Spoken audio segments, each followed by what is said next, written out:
Bom dia, meus queridos do sexto ano, tudo bem? A nossa aula de ciências de hoje, nós vamos fazer a correção da atividade da página 270 e vamos concluir o capítulo 3. Vamos lá? Então, todo mundo com o livro na mão, para ver se respondeu direitinho.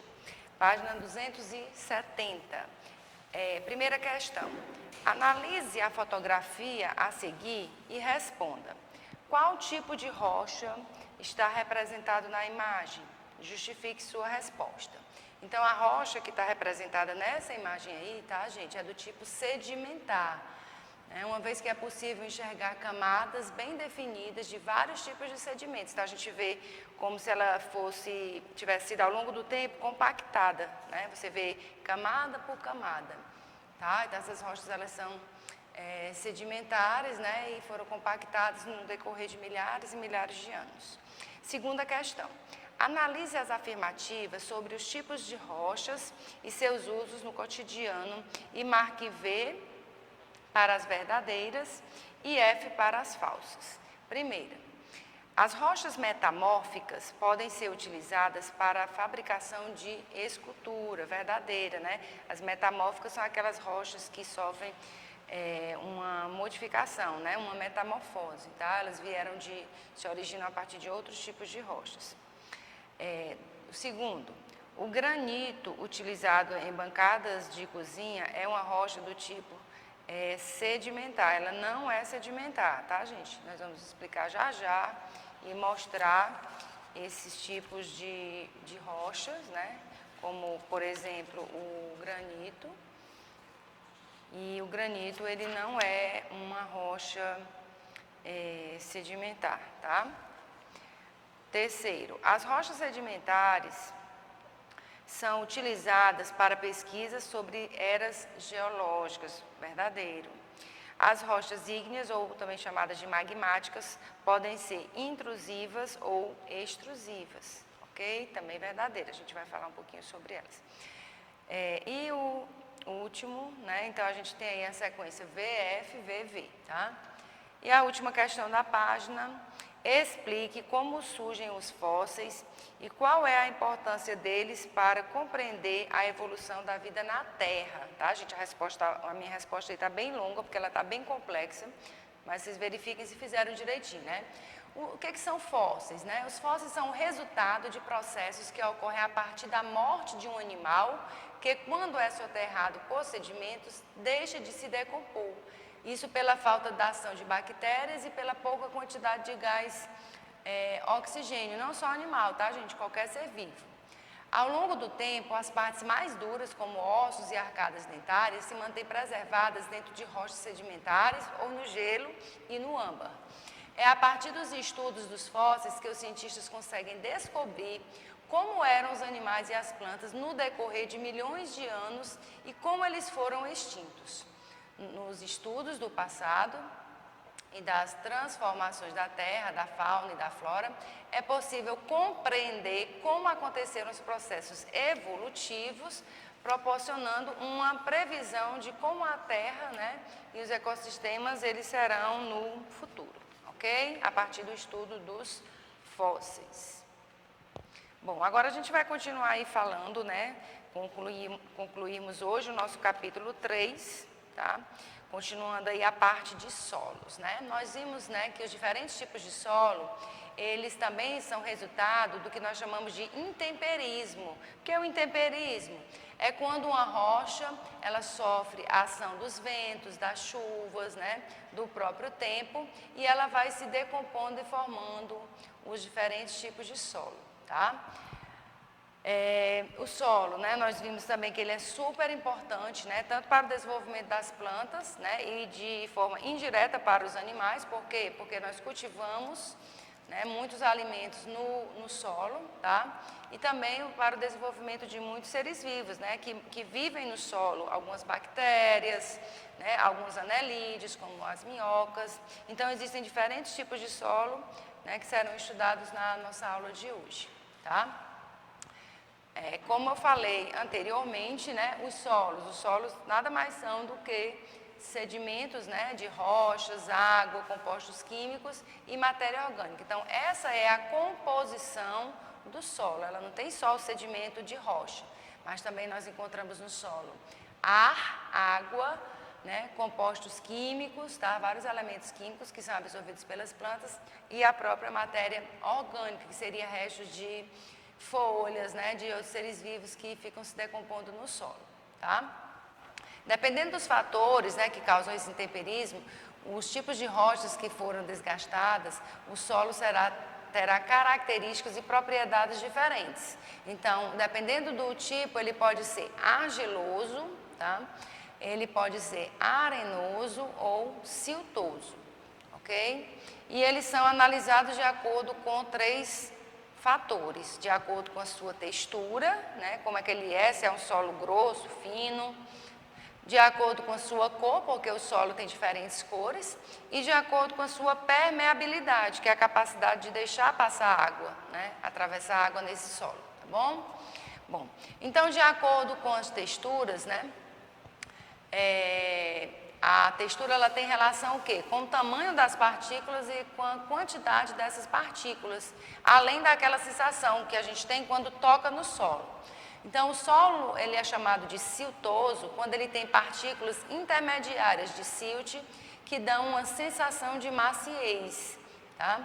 As partículas menores, né, que formam o solo argiloso, aquele de argila, eles dão uma sensação de um solo duro quando esse solo está bem seco ou pegajoso quando ele está bem molhado. Não sei se vocês já tiveram a oportunidade de pegar em argila, né?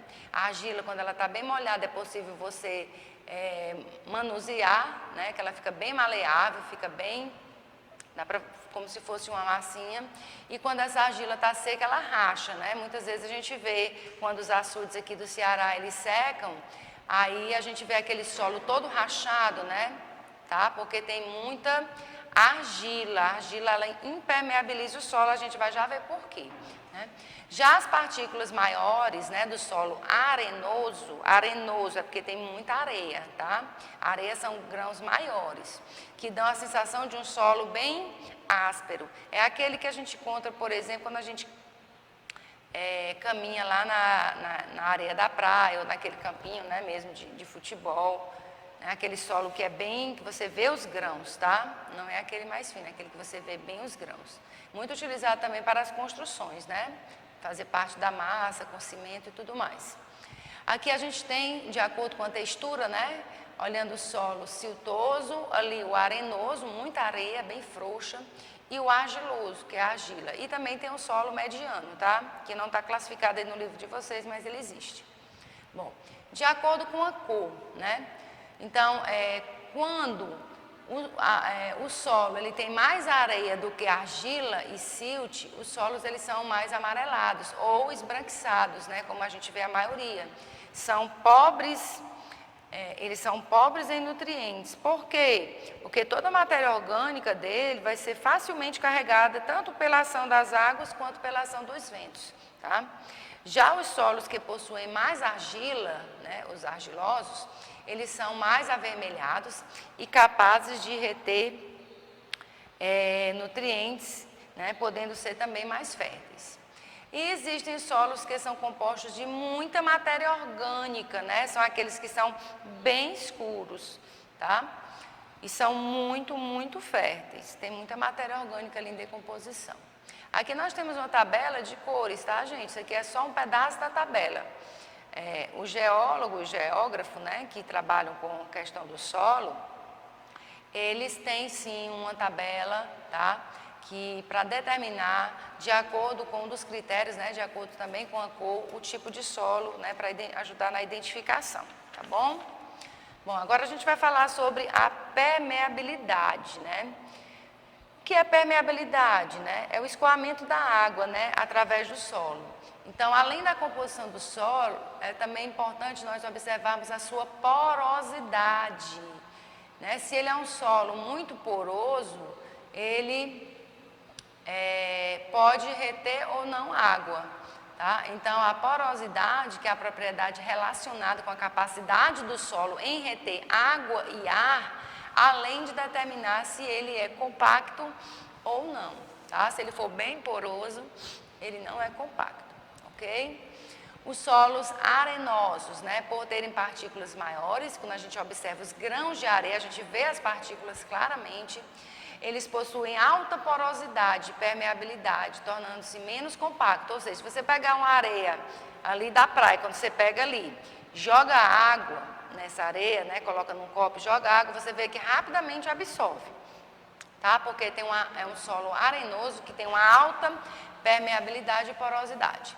Os solos siltosos, né, apesar de apresentarem partículas intermediárias, possuem baixa permeabilidade. E o solo argiloso, que é aquele formado de argila, pode ser composto de partículas, por ser composto de partículas menores, tá? São aqueles que possuem menos porosidade e permeabilidade, tornando o solo o quê? Bem compacto, né?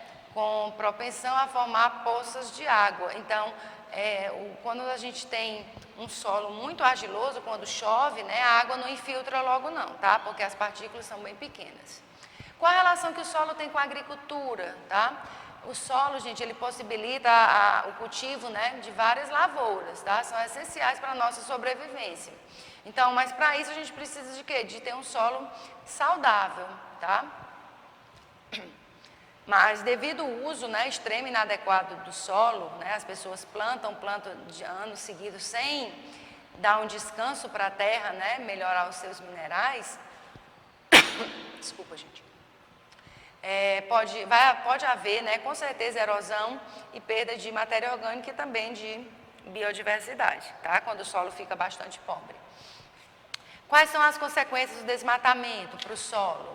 Com desmatamento, gente, o solo ele fica muito vulnerável às chuvas, ao vento, né, ao calor do sol, que acaba tirando os nutrientes e tudo mais, deixando aquele solo totalmente infértil, ok? Então, as árvores, elas acabam protegendo, diminuindo o impacto dessa chuva na superfície, né, fazendo com que ocorra menos erosão. Mas quando as árvores, né, são retiradas, uma floresta, por exemplo, tá? Seja para a formação de cidades ou também para a agricultura, diminui-se também a proteção do solo. Então, quando retira a vegetação, o principal problema desse desmatamento é o quê? A erosão, né? Que é um processo natural de retirar camadas de terra e transportá-la por meio das chuvas e dos ventos para um outro local, né? O solo fica erodido. Bom, agora nós vamos aí para a página 271, continuar aí. Essa atividade nós vamos fazer aqui em sala, por favor, peguem o material de vocês para anotar. Página 271, quarta questão. Quais são os tipos de solos e do que são formados, né? Nós temos 3 tipos, argiloso, arenoso e o siltoso.